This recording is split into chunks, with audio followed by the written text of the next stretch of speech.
नमस्कार मित्रांनो, मी नामदेव नगरे। आपल्या महाराष्ट्रासाठी देखील याच्यामधून भरपूर लाभ मिळालेले आहेत। सगळ्या लाभार्थ्यांना आता हे माहिती असणे आवश्यक आहे मित्रांनो। तर या केंद्रीय अर्थसंकल्पामधून आपल्या महाराष्ट्राला काय काय मिळालेले आहेत ते आपण या व्हिडिओमध्ये सविस्तर पाहणार आहोत। केंद्रीय अर्थमंत्री निर्मला सीतारामन यांनी अर्थसंकल्पात 12 लाख रुपयापर्यंतचं उत्पन्न करमुक्त करून मध्यमवर्गीय देशवासियांना मोठी भेट दिली आहे। अर्थसंकल्पातील नव्या कर रचनेमुळे 12 लाख उत्पन्न असलेल्या करदात्यांना 80,000ची सूट दिल्याने त्यांना 100% करमाफी मिळणार आहे। 18 लाख उत्पन्नधारकांना 70,000चा फायदा होणार आहे। 25 लाख उत्पन्न असलेल्यांचा कर 1,25,000 कमी होणार आहे। ज्येष्ठ नागरिकांसाठी TDS मर्यादा 50,000हून 1 लाख करण्याचा निर्णयही या ठिकाणी घेण्यात आलेला आहे। कॅन्सर आणि इतर गंभीर आजारांवरील 36 जीवनावश्यक औषधांवरील सीमा शुल्क संपूर्ण माफ केल्याने ही औषधे स्वस्त होणार आहेत। मोबाईल फोन देखील स्वस्त होणार असल्याने देशातील प्रत्येक व्यक्तीला या निर्णयाचा लाभ होईल मित्रांनो। तर या अर्थसंकल्पामध्ये खूप छानसे असे निर्णय घेण्यात आलेले आहेत मित्रांनो।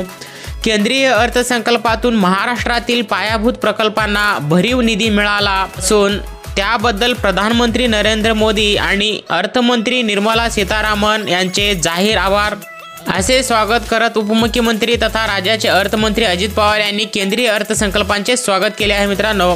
तर आपल्या महाराष्ट्राला याच्यामुळे काय काय मिळाले आपण ते पाहूया। केंद्रीय अर्थसंकल्पामधून महाराष्ट्राला काय मिळाले आहेत तर केंद्रीय अर्थसंकल्पातून महाराष्ट्राला MUTP 3 प्रकल्पासाठी 1465 कोटी 33 लाख रुपयांचा निधी मिळाला आहे।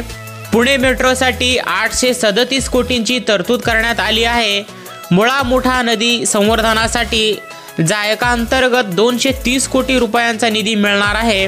मुंबई अहमदाबाद हायस्पीड रेल्वेच्या 4 प्रकल्पांसाठी 4003 कोटी, मुंबई अहमदाबाद हायस्पीड रेल्वे ते प्रशिक्षण संस्थेसाठी 126 कोटी 60 लाख, मुंबई मेट्रोसाठी 1673 कोटी 41 लाख, तर महाराष्ट्र ग्रामीण दळणवळण सुधारणासाठी 683 कोटी 51 lakh, Maharashtra agri business network magnet प्रकल्पासाठी 596 कोटी 57 लाख, ऊर्जा संवर्धन व लिफ्ट इरेक्शन प्रकल्पासाठी 186 कोटी 44 lakh, integrated green urban mobility प्रकल्प मुंबईसाठी 652 कोटी 52 लाख, सर्वसमावेश विकासासाठी आर्थिक क्लस्टर जोडणी कामासाठी 1094 कोटी 58 लाख रुपयांचा निधी महाराष्ट्राला मिळाल्याचे उपमुख्यमंत्री तथा अजित पवार यांनी देखील त्याबद्दल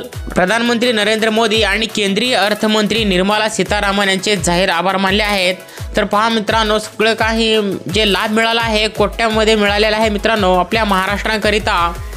त्याच्यानंतर अर्थसंकल्पावर प्रतिक्रिया देताना उपमुख्यमंत्री अजित पवार पुढे म्हणाले की देशातील शेतकरी, कष्टकरी, व्यापारी, उद्योजक, महिला, युवक, विद्यार्थी, सर्वसामान्य माणूस केंद्रबिंदू मानून सादर केलेल्या अर्थसंकल्पातून देशातल्या प्रत्येक व्यक्तीला विकासाची संधी, प्रत्येक समाज घटकाला बळ मिळणार आहे। देशाला आर्थिक महासत्ता आणि विकसित राष्ट्र बनवण्याच्या वाटेवर नेणारा हा अर्थसंकल्प आहे। यातून महाराष्ट्राच्या पायाभूत विकासाला बळ मिळणार आहे मित्रांनो, असे देखील येथे सांगण्यात आले। त्यानंतर अर्थसंकल्पात विविध वस्तू सेवांवरील 7 प्रकारचे शुल्क हटवण्याचा निर्णय देखील येथे घेण्यात आलेला आहे। त्यामुळे त्या वस्तू सेवा स्वस्त होणार आहेत।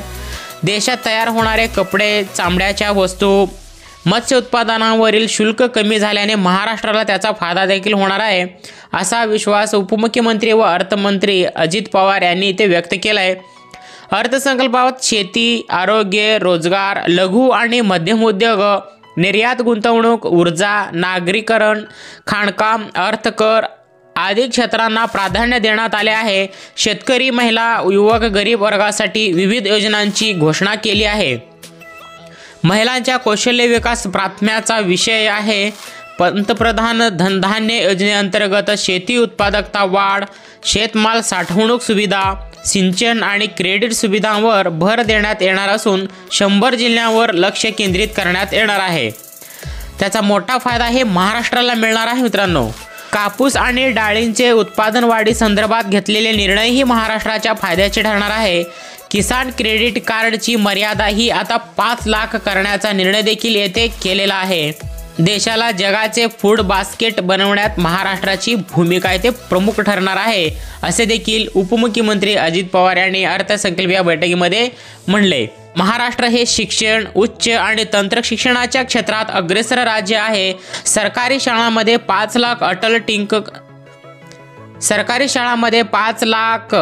अटल टिंकरिंग लॅब स्थापन करणे, शाळा आणि आरोग्य केंद्रांना ब्रॉडबँड सेवा पुरवणे, भारतीय भाषांमध्ये पुस्तके उपलब्ध करून देणे, IIT मधील तसेच मेडिकल कॉलेजमधील विद्यार्थ्यांची संख्या आणि सुविधा वाढवण्याचा फायदा राज्यातील युवकांना निश्चितपणे होईल। ऑनलाईन गिग वर्कर्ससाठी ओळखपत्र तयार करून त्यांना ई-श्रम पोर्टलवर नोंदणी करण्याचा निर्णय महत्त्वाचा असून सुमारे 1 कोटी गिग वर्कर्सना PM जन आरोग्य योजनेअंतर्गत आरोग्य सेवा पुरवण्यात येणार आहे। हे सर्व निर्णय विद्यार्थी, युवक, समाजातील सामान्य घटकांना केंद्रस्थानी ठेवून घेण्यात आलेले आहेत मित्रांनो।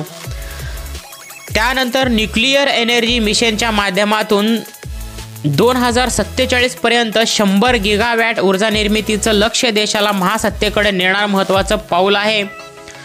शहरामध्ये सुधारणा राबवण्यासाठी सरकार 1 लाख कोटींचा अर्बन चॅलेंज फंड निर्माण करण्याचा देखील निर्णयही तितकाच येथे घेण्यात आलेला आहे। देशात 120 ठिकाणी उड्डाण योजना राबवण्याचा, त्यातून हवाई प्रवास संख्या 4 कोटींवर नेण्याचा संकल्प केलेला आहे। हेलिपॅड आणि डोंगराळ भागात नवीन विमानतळ उभारण्यात येणार आहेत। ग्रीनफील्ड एअरपोर्ट उभारण्याला प्राधान्य देखील देण्यात आलेलं आहे। देशातील 52 प्रमुख पर्यटन स्थळांचा विकासांचंही धोरण आहे। ही विकसित राष्ट्रासाठीची महासत्तेच्या वाटेवरील आधुनिक भारताच्या निर्मितीसाठीची मजबूत पायाभरणी असल्याचे, देशाला विकसित भारत आर्थिक महासत्ता बनवण्याच्या प्रधानमंत्री नरेंद्र मोदी यांच्या प्रयत्नांना महाराष्ट्र संपूर्ण सहकार्य करणार, असे देखील प्रधानमंत्र्यांच्या स्वप्नपूर्तीसाठी महाराष्ट्र संपूर्ण योगदान देईल, असा विश्वासही त्यांनी या अर्थसंकल्पामध्ये नमूद केलेला आहे। तर मित्रांनो, आता येत्या 2025 पासून ते 2026 पर्यंत आपल्या देशाला, महाराष्ट्राला भरपूर सुविधांचा लाभ येथे देण्यात आलेला आहे। यांच्या निधीमध्ये देखील वाढ करण्यात आलेला आहे। आता भरपूर लाभार्थ्यांना याचा सगळं फायदा मिळणार आहे मित्रांनो। शेतकऱ्यांना देखील याच्यात मोलाचा वाटा असणार आहे। तर असा महत्त्वपूर्ण व्हिडिओ मित्रांनो तुमच्या माहितीसाठी बनवलेला होता। इतरही तुमच्या मित्रांना हा व्हिडिओ नक्की शेअर करा। भेटूया अशाच माहितीला घेऊन पुन्हा एकदा दुसऱ्या नवीन व्हिडिओमध्ये। तत्पूर्वी जय हिंद, जय महाराष्ट्र।